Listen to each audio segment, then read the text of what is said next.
அம்மா, அம்மா. அண்ணா, என்னை காப்பாத்துங்க. அந்த குரல்களில் அரவிந்த் குரலும் இருந்தது. கிராமத்துல ஒரு வயதான ஆள் சொன்னார், இந்த ஆவியை நிறுத்த ஒரே ஒரு வழிதான் இருக்கு.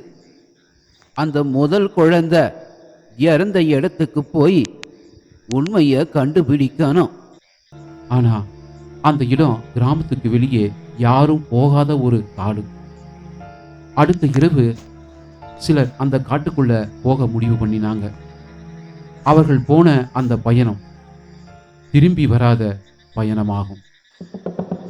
அந்த காடு, அந்த ஆவி, இறுதியில் நடந்த அதிர்ச்சி.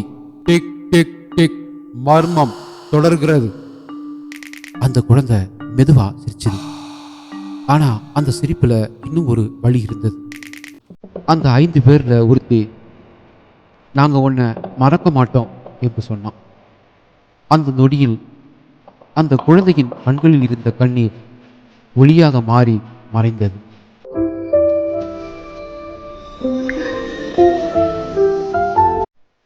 அந்த வீடு மெதுவாக உடைய ஆரம்பித்தது. சுவர்கள் தூசியா கலைந்தது.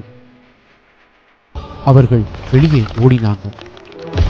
திரும்பி பார்த்தபோது அந்த வீடு முழுவதும் காணாமல் போயிருந்தது. அடுத்த நாள் அந்த காடு சாதாரண காடு மாதிரி இருந்தது.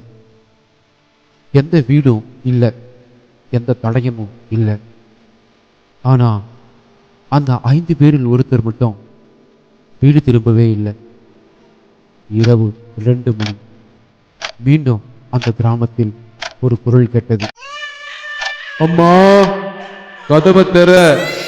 இந்த முறை அந்த குழந்தையின் குரல் இல்லை, காணாமல் போன அந்த மனிதனின் குரல். அந்த மர்மம் முடியவே இல்லை. அது மீண்டும் வேறொரு உயிரை தேடி சென்றது. இந்த கதை உங்களுக்கு பிடிச்சிருந்தா லைக் பண்ணுங்க, கமெண்ட் பண்ணுங்க, ஷேர் பண்ணுங்க, மறக்காம சப்ஸ்கிரைப் பண்ணுங்க. மீண்டும் வேறொரு கதையில் சந்திப்போம். நன்றி, வணக்கம்.